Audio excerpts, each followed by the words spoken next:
আসসালামু আলাইকুম। দুপুরের শীর্ষ সংবাদে স্বাগত জানাচ্ছি আমি সুমনা সুমা। 129 ক্রীড়াবিদকে সম্মাননা ও ক্রীড়া কার্ড দিলেন প্রধানমন্ত্রী। 7 এপ্রিল দিল্লি যাচ্ছেন পররাষ্ট্রমন্ত্রী। ঈদ যাত্রায় 346 সড়ক দুর্ঘটনায় নিহত 351। 1/11 আরেক কুশীলব আফজাল নাসের গ্রেপ্তার। জ্বালানি তেল পাচার ও অবৈধ মজুদ ঠেকাতে 1 লাখ টাকা পুরস্কার ঘোষণা।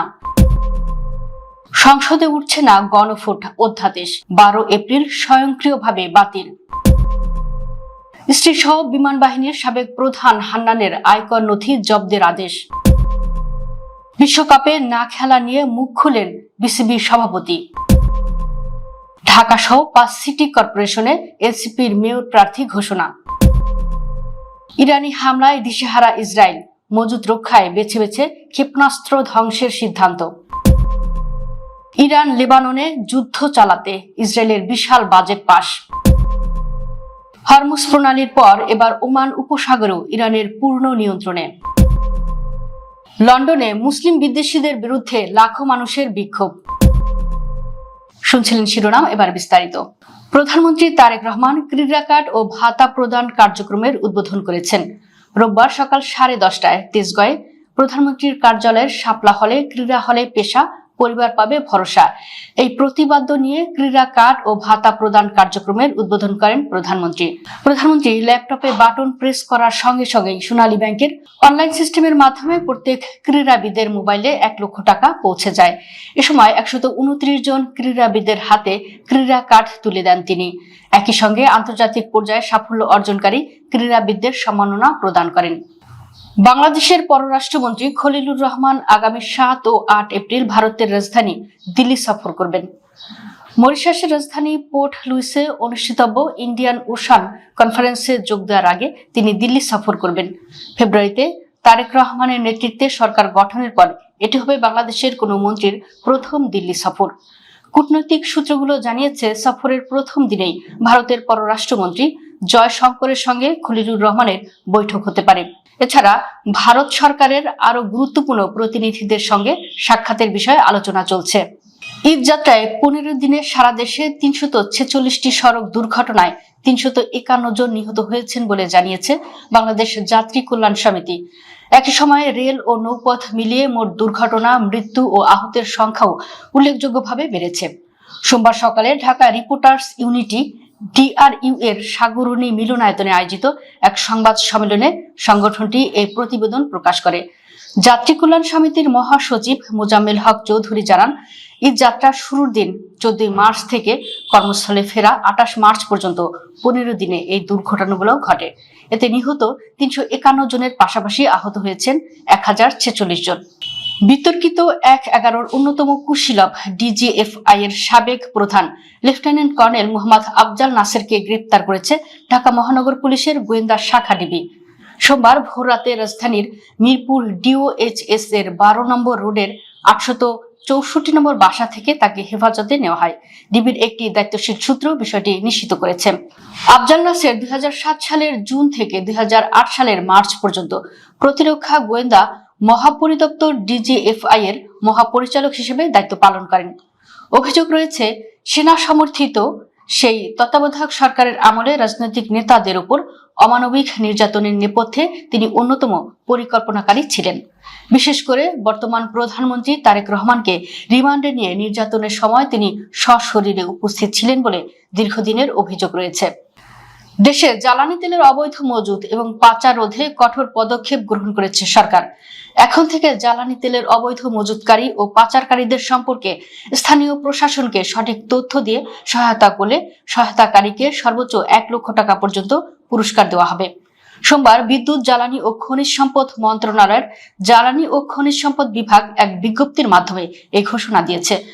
বিজ্ঞপ্তিতে জানানো হয়েছে, যারা অবৈধভাবে জ্বালানি তেল মজুত করে বাজারে কৃত্রিম সংকট তৈরি করছে অথবা তেল পাচারের সঙ্গে জড়িত, তাদের শনাক্ত করতে জনগণের সরাসরি অংশগ্রহণ নিশ্চিত করতেই এই অর্থ পুরস্কারের সিদ্ধান্ত নেওয়া হয়েছে।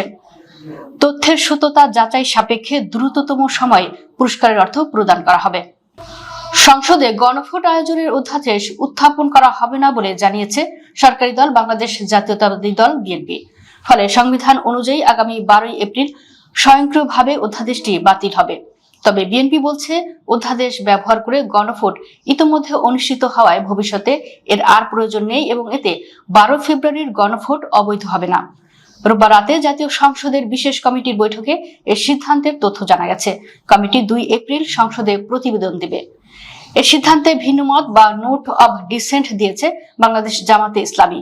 দলটির দাবি, গণভোটে জনগণের অংশগ্রহণ থাকায় এর ফলাফল কার্যকর করা উচিত এবং সংশ্লিষ্ট কয়েকটি অধ্যাদেশ বাতিল বা সংশোধনের প্রস্তাব তারা দিয়েছে। বিমান বাহিনীর সাবেক প্রধান air chief marshal Sheikh Abdul Hannan ও তার স্ত্রী তাহমিদা বেগমের আয়কর নথি জব্দের আদেশ দিয়েছে আদালত। সোমবার ঢাকার মেট্রোপলিটন সিনিয়র স্পেশাল জজ মোহাম্মদ সাব্বির ফয়েজ দুদকের আবেদনের পরিপ্রেক্ষিতে এ আদেশ দেন। সংশ্লিষ্ট আদালতের বেঞ্চ সহকারী মোহাম্মদ রিয়াজ হোসেন এ তথ্য জানান। এদিন দুদকের সহকারী পরিচালক মাহমুদুল হাসান পৃথক দুটি আবেদন করেন। আবেদনে উল্লেখ করা হয়, শেখ আব্দুল হান্নান ও তার স্ত্রী তাহমিদা করদাতা। মামলাটি সুষ্ঠু তদন্তের স্বার্থে তাদের মূল আয়কর নথি খোলার সময় থেকে 2024-25 করবর্ষ পর্যন্ত আয়কর নথির স্থায়ী অংশ ও বিধিত অংশ সহ সংশ্লিষ্ট যাবতীয় রেকর্ডপত্র তথ্যাদি জব্দ করা একান্ত প্রয়োজন। সদ্য শেষ হওয়া টি-20 বিশ্বকাপে অংশ নিতে বাংলাদেশ সর্বোচ্চ চেষ্টা করেছিল, তবে শেষ পর্যন্ত অন্তর্বর্তী সরকারের সিদ্ধান্তই মানতে হয়েছে বলে জানিয়েছেন বিসিবি সভাপতি আমিনুল ইসলাম বুলবুল। রোববার মিরপুরের শেরেবাংলা জাতীয় ক্রিকেট স্টেডিয়ামে সাংবাদিকদের সঙ্গে আলাপে সরকার দল না পাঠানোর সিদ্ধান্ত দেওয়ায় বোর্ড সেটি মেনে নেয়। নিরাপত্তা ইস্যুতে ভারতে খেলতে আপত্তির পর আন্তর্জাতিক ক্রিকেট কাউন্সিল আইসিসি বাংলাদেশের আবেদন গ্রহণ করেনি এবং বদলে স্কটল্যান্ড জাতীয় ক্রিকেট দলকে অন্তর্ভুক্ত করে। তবে আইসিসির সঙ্গে তৈরি হওয়া টানাপোড়েন এখন সমাধান হয়েছে বলেও দাবি করেন বুলবুল। তিনি জানান, বিষয়টি নিয়ে তদন্ত হলে তাতেও সরকারকে সহযোগিতা করবে বোর্ড। ঢাকার 2টি সহ দেশের 5টি সিটি কর্পোরেশনে মেয়র প্রার্থীর নাম ঘোষণা করেছে জাতীয় নাগরিক পার্টি এনসিপি। রোববার রাতে রাজধানীর বাংলা মোটরে দলের কেন্দ্রীয় কার্যালয়ে এক সংবাদ সম্মেলনে মেয়র পদের প্রার্থীদের নাম ঘোষণা করেন এনসিপির আহ্বায়ক ও জাতীয় সংসদের বিরোধী দলীয় চিফ হুইপ নাহিদ ইসলাম। ঘোষণা অনুযায়ী ঢাকা দক্ষিণ সিটি কর্পোরেশনের মেয়র পদে এনসিপির হয়ে প্রতিদ্বন্দ্বিতা করবেন দলটির মুখপাত্র আসিফ মাহমুদ সজীব ভুঁইয়া এবং ঢাকা উত্তর সিটিতে আরিফুল ইসলাম আদিব। ইরানের ক্রমাগত ক্ষেপণাস্ত্র হামলার মুখে নিজেদের উন্নত ইন্টারসেপ্টর বা ক্ষেপণাস্ত্র নিরোধক ব্যবস্থার মজুদ বজায় রাখতে নতুন কৌশল গ্রহণ করেছে ইসরায়েল। এখন থেকে প্রতিটি আক্রমণ প্রতিহত না করে কেবল জনবসতিপূর্ণ বা গুরুত্বপূর্ণ এলাকায় আঘাত হানতে পারে এমন ক্ষেপণাস্ত্রগুলোকেই লক্ষ্যবস্তু করা হচ্ছে। চলমান সংঘাত 5ম সপ্তাহে পদার্পণ করায় উচ্চ ক্ষমতা সম্পন্ন সমরাষ্ট্রের সীমাবদ্ধতা দেখা দিয়েছে। ইসরায়েলি সামরিক বাহিনী এখন তাদের উচ্চ স্তরের প্রতিরক্ষা ব্যবস্থার পরিবর্তে তুলনামূলক নিম্ন স্তরের ব্যবস্থার আধুনিক সংস্করণ ব্যবহার করছে। এছাড়া যেসব ক্ষেপণাস্ত্র জনমানবহীন বা ফাঁকা জায়গায় পড়ার সম্ভাবনা রয়েছে সেগুলোকে ইন্টারসেপ্টর না করে পড়তে দেওয়া হচ্ছে। ইরান ও লেবাননের বিরুদ্ধে চলমান যুদ্ধ চালিয়ে যাওয়ার জন্য বিশাল অঙ্কের বাজেট অনুমোদন করেছে ইসরায়েলের পার্লামেন্ট নেসেট। সোমবার ভোরে দীর্ঘ আলোচনা ও বিরোধীদের বাধা পেরিয়ে এই বাজেট পাশ হয়। খবর টাইমস অফ ইসরায়েল। দীর্ঘ 13 ঘন্টার ম্যারাথন আলোচনা এবং বিরোধীদের বাধা অতিক্রম করে শেষ মুহূর্তে এই বাজেট অনুমোদিত হয়, যা দেশটিকে আগাম নির্বাচনের হাত থেকে রক্ষা করেছে। 850.6 বিলিয়ন শেকেল বা $271 বিলিয়ন এই যুদ্ধকালীন বাজেটে প্রতিরক্ষা খাতে রেকর্ড পরিমাণ অর্থ বরাদ্দ দেওয়া হয়েছে। ইরান হরমুজ প্রণালীর পর এবার ওমান উপসাগরের পূর্ণ নিয়ন্ত্রণ নিয়েছে বলে দাবি করেছেন দেশটির নৌবাহিনীর এক কমান্ডার। ওই অঞ্চলে মোতায়েনরত মার্কিন বাহিনীর বিরুদ্ধে কঠোর প্রতিশোধ নেওয়ার হুঁশিয়ারি দিয়েছেন তিনি। ইরানের রাষ্ট্রীয় সংবাদ মাধ্যম তাসনিম নিউজ এজেন্সির এক প্রতিবেদনে এই তথ্য জানানো হয়েছে। ইরানের সামরিক বাহিনী মার্কিন সেনাদের তাদের ক্ষেপণাস্ত্রের আওতায় আসার অপেক্ষায় রয়েছে উল্লেখ করে ইরানি কমান্ডার বলেছেন, সীমার মধ্যে এলেই উপকূলীয় ক্ষেপণাস্ত্র ব্যবস্থার মাধ্যমে মার্কিন বাহিনীকে লক্ষ্যবস্তু করা হবে। লন্ডনে মুসলিম বিদ্বেষী ও উগ্র ডানপন্থীদের বিরুদ্ধে বিক্ষোভ মিছিল করেছে দেশটির হাজারো মানুষ। শনিবার সেন্ট্রাল লন্ডনের পার্ক লেন থেকে শুরু হয় এই বিক্ষোভ সমাবেশ। এর আগে পার্লামেন্ট ভবনের কাছে হোয়াইট হলে জড়ো হন তারা।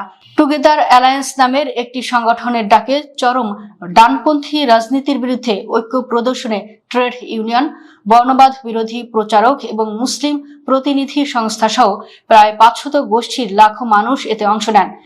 এই সমাবেশে অংশ নিতে প্রায় 5 লাখ মানুষ শহরে এসেছিলেন। তবে লন্ডন মেট্রোপলিটন পুলিশের দাবি অংশগ্রহণকারীদের সংখ্যা 50,000-এর কাছাকাছি।